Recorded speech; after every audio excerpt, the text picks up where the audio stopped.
Cadet Marcus Chen stood at the back of the combat simulator arena, his knuckles white as he gripped the neural interface helmet. Around him, his classmates from 17 different species prepared for the Galactic Academy's final combat assessment with practiced ease.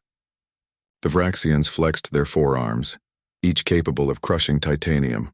The Kelzorians activated their natural plasma projectors. The crystalline shardborn refracted light into devastating laser arrays. Marcus just had his human body. No claws, no natural armor, no energy projection. Just flesh, bone, and the crushing weight of 93 consecutive losses.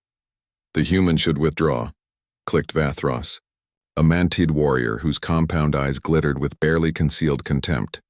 He dishonors the academy with his presence. Instructor Kelnara, a towering heptapod whose 7 tentacles moved with liquid grace, silenced the murmuring with a gesture.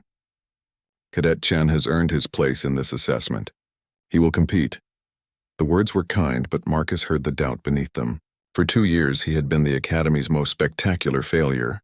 While his classmates mastered combat forms that utilized their natural advantages, Marcus had struggled with every technique designed for species far stronger, faster, or more lethal than humanity. Earth had only joined the Galactic Federation 5 years ago, and Marcus was among the first generation of humans to attend the prestigious military academy. The weight of representing his entire species pressed down on him like a physical force. Every failure was magnified, every weakness catalogued, the neural interface activated, and Marcus found himself transported to the simulated battlefield, a ruined cityscape on the contested moon of Helix Prime. Somewhere in this maze of shattered buildings and twisted metal, his 19 classmates hunted.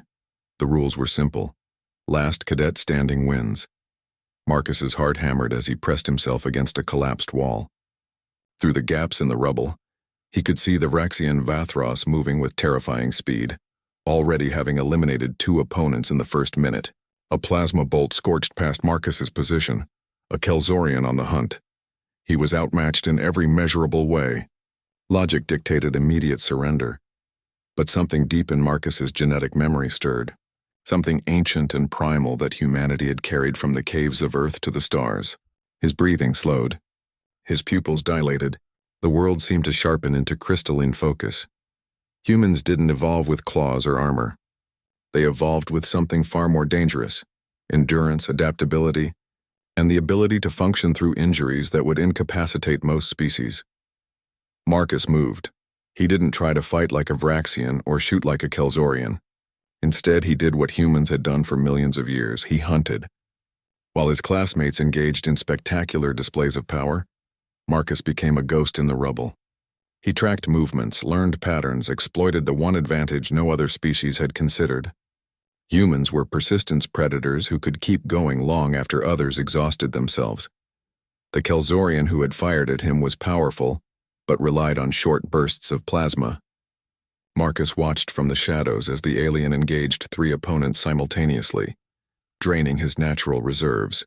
When the Kelzorian finally paused to regenerate, Marcus struck from behind, using a discarded piece of rebar and the element of complete surprise to eliminate him from the simulation. 1 down, 18 to go. The next hour became a masterclass in human warfare. Marcus didn't win through superior strength. He won through tactics that seemed insane to species who relied on natural advantages. He climbed sheer walls using fingertip holds that would have seemed impossible to aliens with different physiologies. He squeezed through gaps in rubble too small for larger species. He used the environment as a weapon, collapsing unstable structures onto opponents. Most crucially, he kept moving when others needed rest.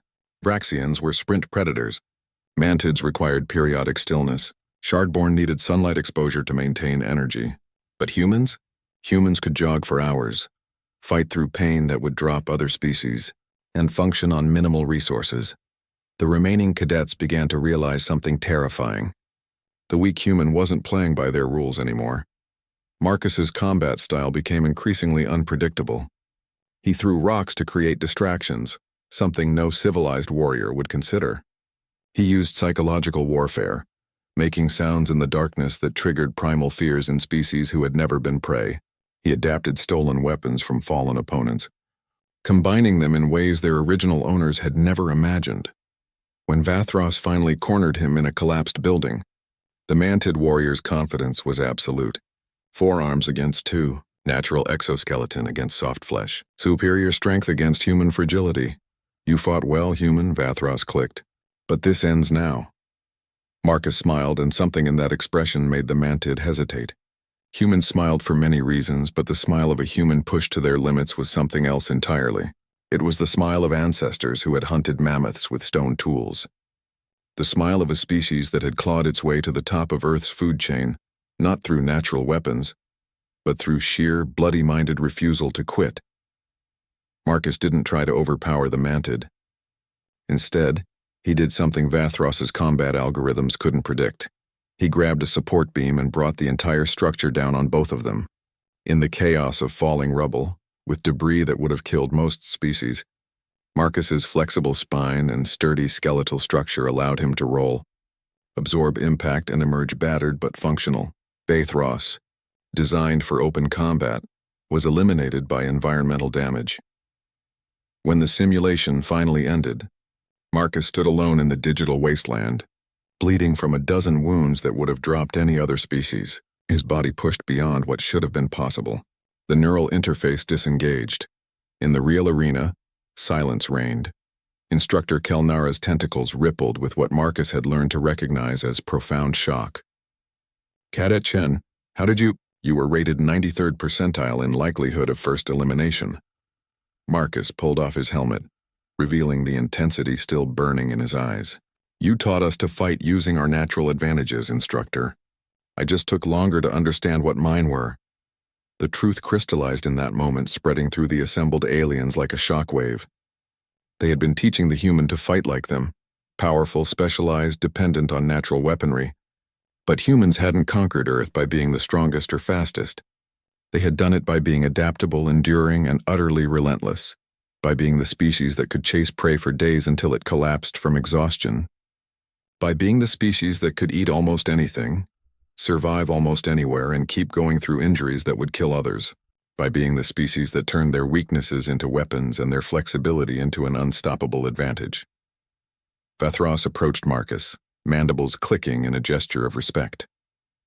I was wrong about you, human. Your species may lack natural weapons, but you have something far more dangerous, the ability to become whatever the battle requires.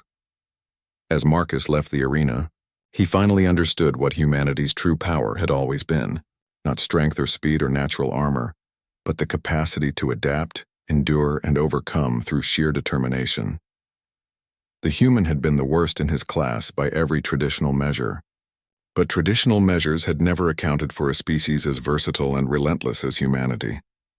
They had unleashed something that couldn't be taught or trained, the primal drive that had carried humanity from the caves to the stars and would carry them further still.